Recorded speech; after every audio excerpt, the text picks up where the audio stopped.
Magandang araw sa inyo guys. Ang isi-share ko naman sa inyo ngayon, itong stop-start using sensor to contactor with impulse relay. Ito yung diagram niya guys. Bago natin umpisahan na ating tatalakayin ang diagram, alamin muna natin yung device na ating ginamit, no? Ito yung sensor natin. Ang sensor natin ay proximity sensor, NPN, normally open. Ito ay proximity sensor, tapos 50 cm ang range niya, tapos normally open siya, no? Tapos ngayon guys, ang wire natin ay mayroong color coding. Ang brown, papunta ngayon sa positive. Positive dito sa power supply natin, no? Ang blue naman, papunta sa negative. Ang black wire, itong black natin, ito yung papunta sa relay natin, no? Itong R, ito na yung relay natin. Itong IR naman, ito yung impulse relay. Ito namang MC, ito yung magnetic contactor natin, no? Ito namang power supply na 24 volts DC, ito na siya, no? Tapos, ito namang circuit breaker natin, no? Circuit breaker, ito na siya. Mayroon naman tayong ano dito sa baba, no? Ang R, relay, ang IR, impulse relay, ang MC, magnetic contactor. So ngayon guys, ating pag-aralan ang diagram, ang function ng diagram, no? Ito yung line 1, line 2 natin, ito na siya. Kung makikita natin dito, no? Line 1 at line 2, ito na yung magbibigay siya ng power supply. Tapos ngayon, nakakabit na siya dito, no? Sa circuit breaker natin. Tapos ito namang sa power supply, mayroon siyang connection, no? Ito na siya, ito na yung dalawang cable, ang isang cable papunta dito, ang isa naman papunta naman dito, no? Ito ay 220 volts guys, tapos ang output nito, bali ang input nito guys sa power supply natin ay 220 volts.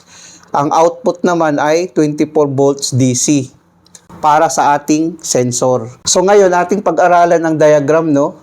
Kung lalagyan natin to ng power, magkakaroon to ng power, ang power supply natin, magkakaroon ng power supply ang 24 volts DC natin, no? Tapos itong sensor natin, pag ma-sense niya ang isang object, magti-trigger to sa ating relay.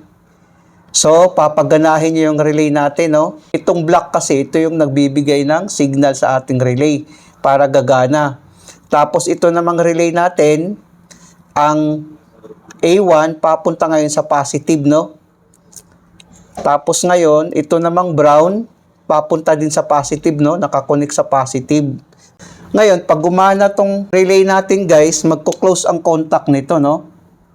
Pag close ng contact nito, guys, itong impulse relay natin, dahil 220 volts ito, iba ang connection nito, no? Dito siya dadaan, dito naman. So, gumana ngayon ang impulse relay natin. Pagana ng impulse relay natin guys, magko-close din ito. Ito kasi yung normally open ng impulse relay natin, no? Magko-close din ito. Ngayon guys, pag hindi na masisense yung object ng sensor natin, mamamatay itong relay natin, no? Pagpatay ng relay natin, mag-open ang contact nito. Pag open ng contact guys, itong IR naman, still pa rin to na naka-close ang contact dahil yung impulse relay natin nakalagay sa automatic, no? Pag i-sense naman niya ulit, gagana naman ang relay natin, magko-close naman ito. Pag close nito guys, gagana yung impulse relay natin. Pag gana nito guys, iti-trip naman ito ng impulse relay. Mag-open naman ito, no? Pag open yan, mamamatay ang magnetic contactor natin. Ngayon, pag hindi na makasense yung sensor natin, mag-open naman itong contact ng relay natin, no? Mag-open siya. Pag open niya, mamamatay ang IR natin, ang impulse relay. Kaya nga, magkakaroon siya ng maintaining contact dahil mag-steady kasi ito. Mag-steady ito na magko-close. Kaya nga, mayroon siyang maintaining contact. Yung dati kasing video na pinapakita ko na gamit ang sensor, wala siyang maintaining contact doon. Bali, ano lang siya, Pag isense mo ganon, magsisense siya, gagana ang contactor. Pag hindi na siya makasense, mamamatay yung contactor. Dito naman, kakaiba naman. Pag makasense siya ng ganon, gagana yung contactor. Pag hindi na siya nakakasense, mayroon siyang maintaining contact na still pa rin gagana ang contactor natin. Pag makasense naman siya sa pangalawa, mamamatay yung contactor natin. Ngayon ang tanong dyan, sir, saan naman to pwede gamitin yung ganitong setup? Ito siya guys, magagamit to pag nakapagtrabaho kayo sa meat processing company. Kasi bawal doon ang contamination, bawal hawakan ang metal. To avoid contamination, sensor ang ginagamit nila. Kaya yun ang gusto kong ituro sa inyo na pag ganun mo, pag ma-sense niya, gagana ang contactor, tatakbo ang motor natin. Pag i-sense naman niya ulit, mamamatay. Ito na yung diagram niya guys, no? Gusto kong ipapakita sa inyo guys, no? Ito yung sa load natin, no? Kung makikita natin, maliit lang. Ito siya. Ito yung sa load. Ito yung connection ng load natin. Kumbaga, ito na yung relay natin, no? Pag NPN kasi guys, ang ibig sabihin niyan, ang connection niya, dapat dito sa positive, no? Kung makikita natin naka-positive dito ang A1, ang A2 naman para sa block connection, para magkaroon ng signal ang relay at gagana ang relay natin. Tapos ang brown nakakouple siya dito sa positive, no? So ngayon guys, umpisahan na natin ang wiring. Ang brown na cable natin, no, ilagay natin sa positive. So, ibig sabihin, dito natin ilagay, no, sa positive natin, sa power supply. So, ikabit natin dito. Ang kasunod naman yan, guys, ang black, no, ang black cable natin, para sa signal, ilagay natin sa A2 ng relay natin. Ito kasi, guys, kahit magkabaliktad, halimbawa, itong black na cable, nalagay natin sa A1, wala namang problema doon. Ilagay natin to ngayon sa A2 natin, no? Tapos higpitan natin, guys, no? Ang kasunod naman yan, ito namang blue cable natin, no? Ang blue cable natin papunta sa negative. So dito natin ilagay, no? Sa power supply, negative. Dito natin ilagay.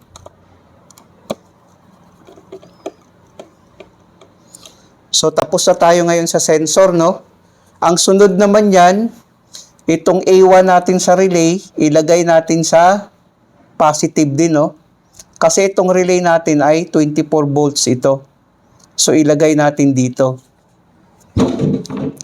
Higpitan natin. Tapos, ilagay natin sa positive, no? Positive ng power supply. Dito natin ilagay. So ngayon guys, okay na tayo sa sensor at saka sa relay natin, no? Ang sunod naman yan guys na ating wawiringan ang impulse relay natin. So bali galing dito sa circuit breaker to 20 volts papunta ngayon dito sa relay natin, normally open, no? So ilagay natin dito sa line 1, dito natin ilagay. Dapat nakapatay yung circuit breaker natin guys, no? Para hindi tayo makuryente. Lagay natin dito. Papunta ngayon sa number 5 natin, no? So, dito natin sa baba ilagay, no? Ang number 5. Tapos, higpitan natin, guys. Ang sunod naman yan sa number 9, no? Ng relay natin. Papunta ngayon sa A1 ng impulse relay natin, no? Lagay natin dito. Tapos dito rin, no? Sa A1.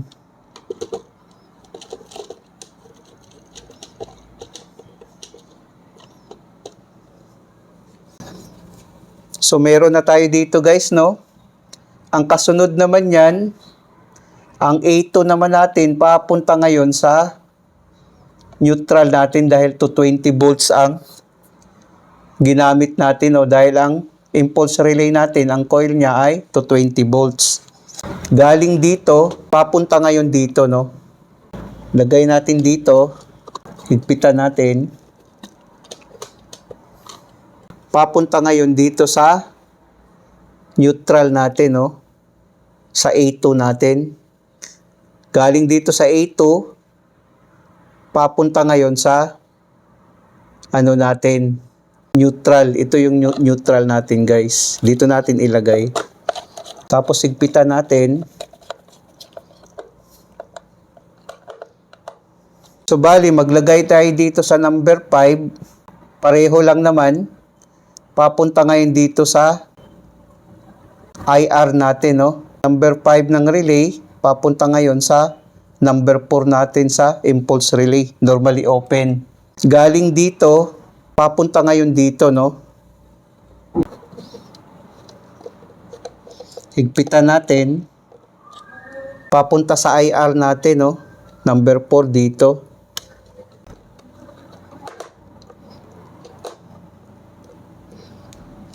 Lusot naman dito sa number 3, papunta sa A1 natin, no. Lagay natin to. Tapos sa A1 ng contactor natin, dito natin ilagay. Tapos na, no. Tapos ngayon, yung A2 naman, papunta sa 95, no. Bali galing dito, papunta ngayon dito, no. Lagay natin. Higpitan natin. Tapos ilagay natin sa 95 dito sa overload niya, no.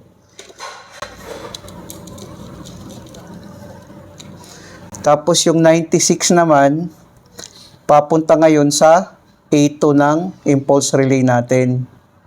So, ilagay natin dito. Higpitan natin. Papunta ngayon sa A2 natin dito, no. Dito natin ilagay. So, ngayon guys, tapos na tayo sa connection, no. I-try natin ngayon. Itong ano natin, impulse relay, nakasetting siya sa automatic. Try natin. Try natin kung mayroon ba siyang maintaining contact. 50 cm kasi ang pwede ma-range nito, no. Try natin. Ayan, no. Ayan, gumana nga yung contactor natin, no. Mayroon siyang maintaining contact. Kung makikita natin, guys, still na gumana yung contactor natin, no. Mayroon siyang maintaining contact. Kung i-try naman natin ulit, mamamatay, no. Ayan. Namamatay siya ngayon. I-try natin ulit. Ayan. Gumana siya. Mayroon siyang maintaining contact, no. Try natin. Ayan. Namamatay. I-try natin yung ibang object, guys. Kasi itong proximity sensor natin na ating ginamit, lahat nito ay pwedeng ma-sense, no. Ayan. Try natin. Ayan. Still siya tumatakbo, no. Still siya activate dahil mayroon siyang maintaining contact. Try natin ulit. Ayan, mamamatay. I-try din natin, guys, itong baso. Itong baso, no. Kung mayroon ba siyang maintaining contact. Ayan, mayroon na. Ayan, nag-a-activate siya, no. I-try naman natin itong kutsara. Kung pwede ba niyang ma-sense. Ayan, no. Nasi-sense niya, no. Pag igagano natin, mamamatay. Try naman natin tong plastic. I-try naman natin tong carton. Ito carton to siya, guys, no. Mayroon siyang maintaining contact. Pag igano natin, mamamatay. Try natin ulit.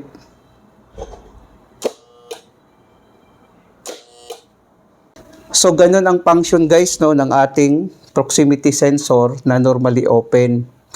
Ito rin ay tinatawag na photoelectric sensor. Sana, guys, nakapagbigay ito ng konting kaalaman sa mga baguhan. Maraming salamat sa inyo, guys. Hanggang sa muli.